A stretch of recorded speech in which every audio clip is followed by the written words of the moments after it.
प्रशासन तय करेगा कि हम शंकराचार्य हैं कि नहीं है। उत्तर प्रदेश का मुख्यमंत्री तय करेगा कि भारत का राष्ट्रपति तय करेगा।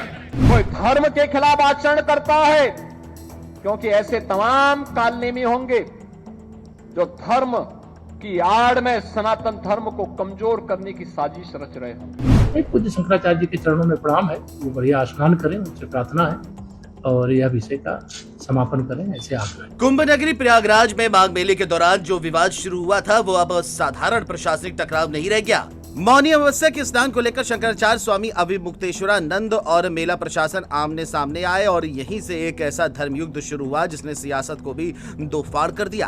पालकी पर बैठकर स्नान से रोके जाने की घटना ने संत समाज को झकझोर दिया है। समर्थकों और पुलिसों के बीच धक्का मुक्की हुई और उसके बाद शंकराचार्य धरने पर बैठ गए।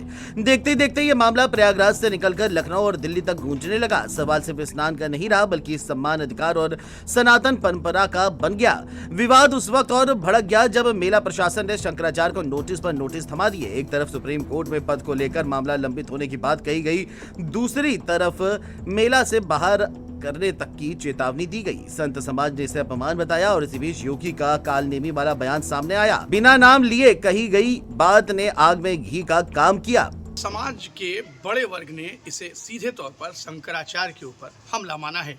इसी वजह से योगी आदित्यनाथ और शंकराचार्य के बीच टकराव और बढ़ गया है। हालांकि इसी बीच डिप्टी सीएम केशव प्रसाद मौर्य का बयान आया जिसने पूरे माहौल को नया मोड़ दे दिया। उन्होंने स्वामी अविमुक्तेश्वरानंद को पूज्य शंकराचार्य कहकर संबोधित किया और विधिवत स्नान करने का अनुरोध किया।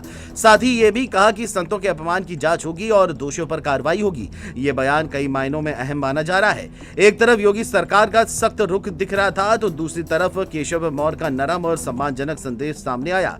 इससे सरकार के भीतर भी दो सुरों की चर्चा तेज हो गई। संत समाज इस मुद्दे पर दो हिस्सों में बढ़ता दिखा। वृंदावन, हरिद्वार और नागपुर तक विरोध प्रदर्शन हुए। कई महामंडलेश्वरों ने इसे शिव की गद्दी का अपमान बताया। हरिद्वार में धरना दिया गया और चेतावनी तक दी गई।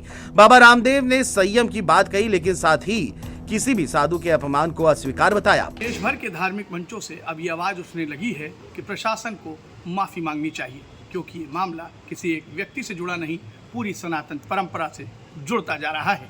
देखना यही है कि इसमें आगे क्या होगा। राजनीति में इस मुद्दे ने नई जान फूंक दी। समाजवादी पार्टी के अध्यक्ष अखिलेश यादव खुलकर मैदान में उतरे। उन्होंने कहा कि शंकराचार्य का अपमान हर सनातनी का अपमान है। उन्होंने सीधे तौर पर सरकार पर आरोप लगाया कि सनातन को कमजोर करने की कोशिश हो रही है। शिवपाल यादव भी पीछे नहीं रहे। उन्होंने कालनेमी बयान पर पलटवार करते हुए कहा कि जब शंकराचार्य सुरक्षित नहीं तो बाकी संतों का क्या होगा। विपक्ष ने इस पूरे विवाद को सरकार की अहंकारी कार्यशैली से जोड़ा और इसे आने वाले चुनावों में भी जोड़कर देखना शुरू कर दिया। अब सवाल यही है कि क्या प्रशासन इस विवाद को सम्मान के साथ खत्म करेगा या फिर ये विवाद और गहराएगा।